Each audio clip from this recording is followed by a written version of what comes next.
Hello and welcome back to my channel. Today we're going to do some eco printing using found flowers. This morning I was on my dog walk with Coco, my dog, and I noticed one of my neighbours was deadheading a beautiful pot of violas. I stopped to chat with her and asked if she was throwing the flowers away, and she said she was. Then I explained what I do, that I make natural dyes and also use flowers and plants for eco printing. And she said, "Oh, here's loads." And she gave me lots and lots of violas. I also collected some fallen azaleas. They're not in the greatest of shape because they're fallen. I don't pick them off the trees. I don't pick anything unless it's mine or if it's a weed. So I want to let everyone enjoy them in the parks, so I don't do that. All I need for my project is a pan. This is a huge pot that I got from the abandoned house recently. I've never stopped using it since. And a lid.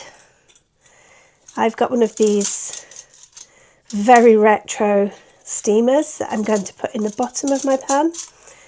And some water so that you can get some steam. And some kind of petals or flowers, some leaves if you like. I'm using the azalea and the violas. I've got a piece of plastic, very heavy duty plastic. I've used this many times. This has got iron on it, I can see, and I don't care because I think I'm going to get some kind of cool effect with it.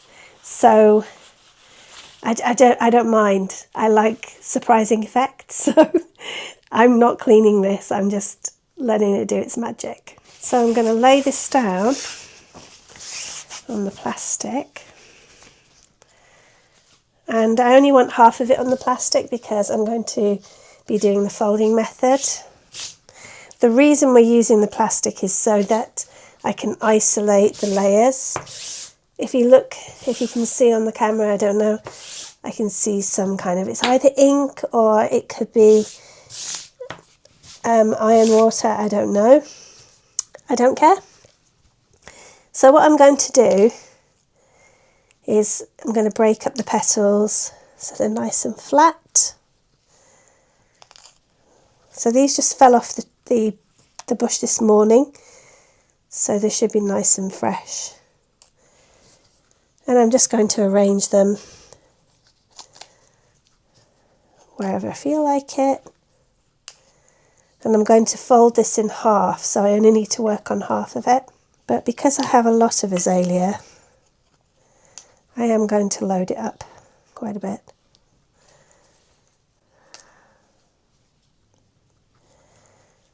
I just want to do two so that I can show you the colours that we can get and how purple flowers behave, which is not quite how you expect. So I'm just measuring to see. I'm just going to do a fold so I can see halfway. There we go.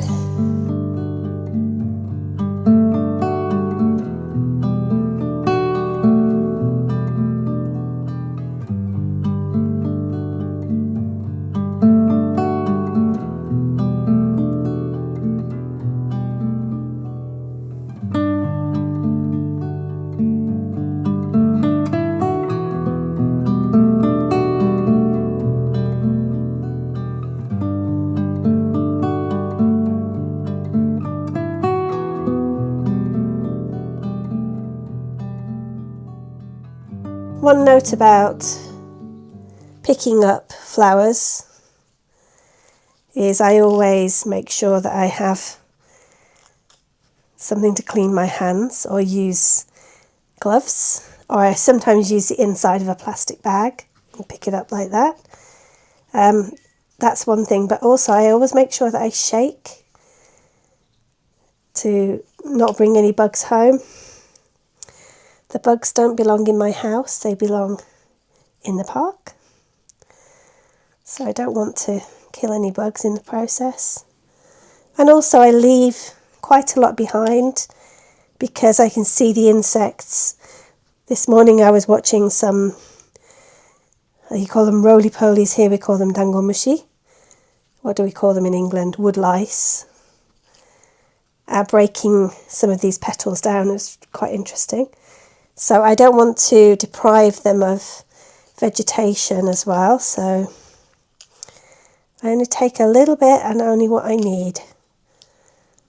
Right, so it's really loaded up, and now I'm going to, these were all dead-headed, so they were already slightly past their best anyway, and I'm going to just take the stem off.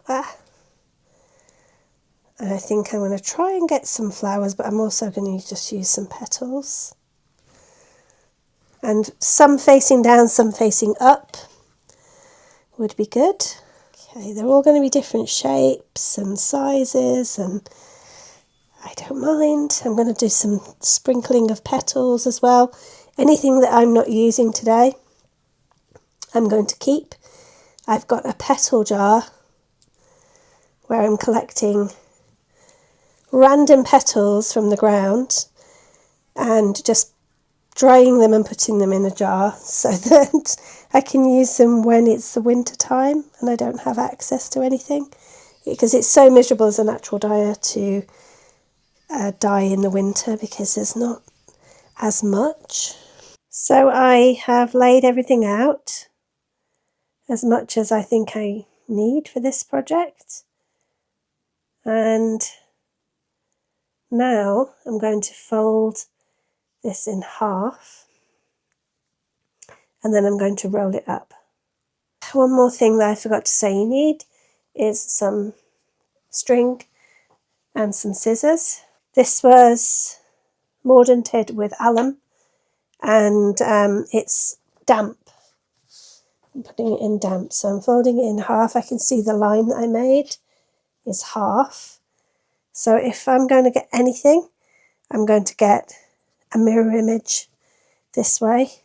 One way you can do it is just roll straight away, and then you're going to get bleed through of all the colours and all the layers, which is really nice. I've done that in a previous video. This one, I'm trying to get more of a distinct print. Okay, so it's nice and flat. Now I'm going to start rolling. What you want to do is try and roll it as tightly as you can. You can do it over a dowel as well. And I'm going to apply pressure in a minute.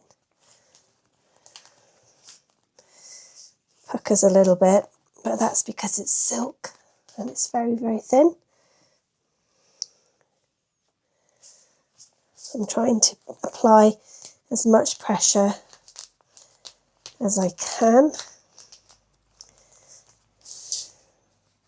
As I say in every video that I do, I don't mind if it's not perfect because I like a little bit of asymmetry and grunge and all those things.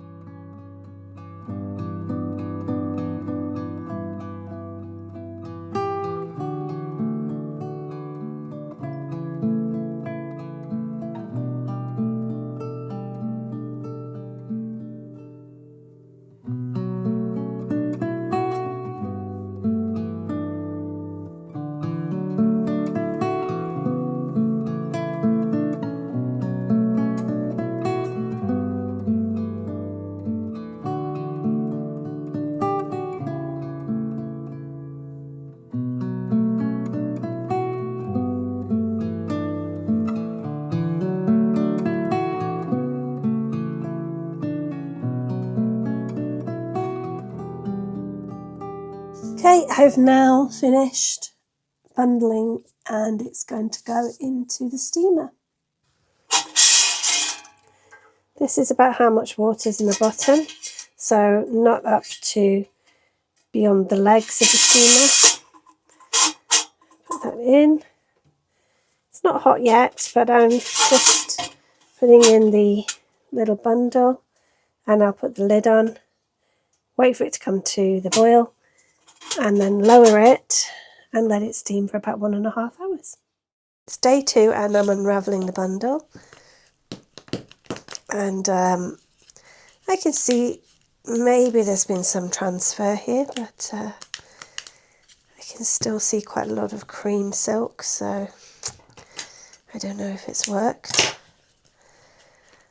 I use these strings over and over and over again. As you can see, the colour's changing.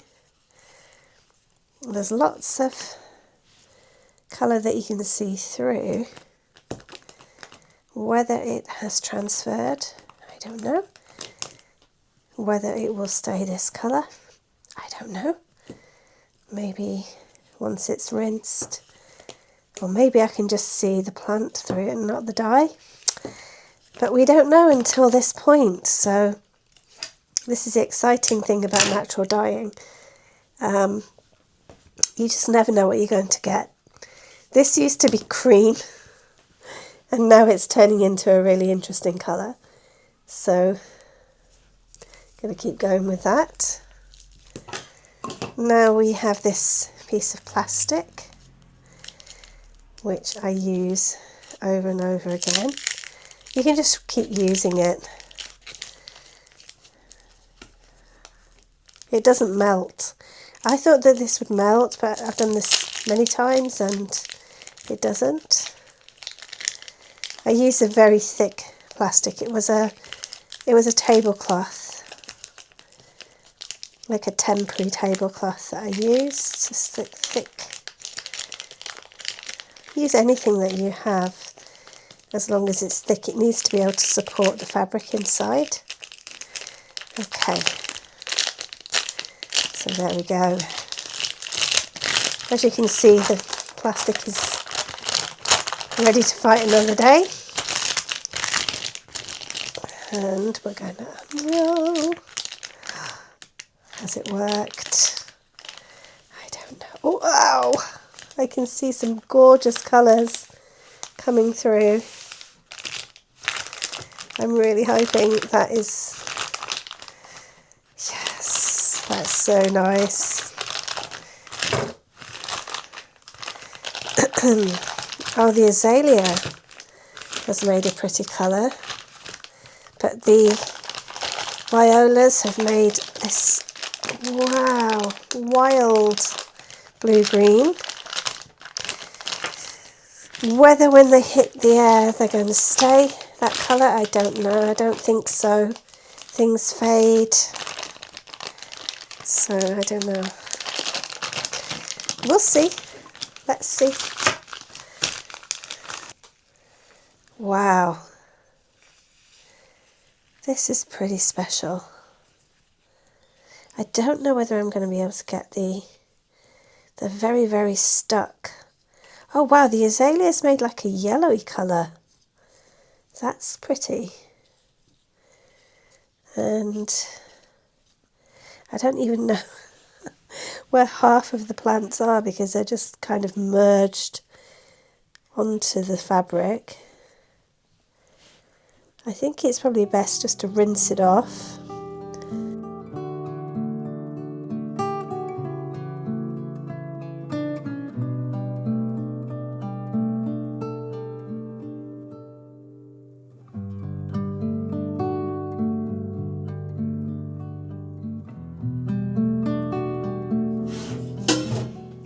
I'm rinsing with one of these strainers so that I can just strain off the material and put it on my plants. It seems to be much easier to remove the material with water than it does by hand, because I could be there all day. I hope I'm not going to rinse it all away. It was mordanted, so it should stay, but who knows. So there we go. I'm going to go and let it dry, and we're going to see the true colours in a little while.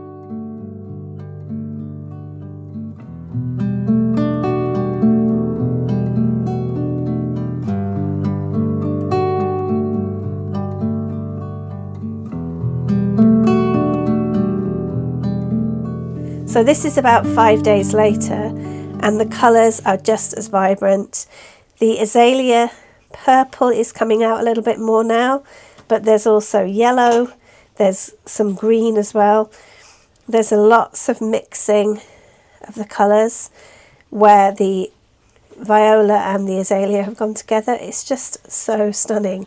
My next project in eco printing is going to be using an iron blanket, so if you're interested in learning that technique, then please join me on the channel by subscribing and hit the notification bell so you know when it goes live. See you next time. Ant there that I'm going to rescue.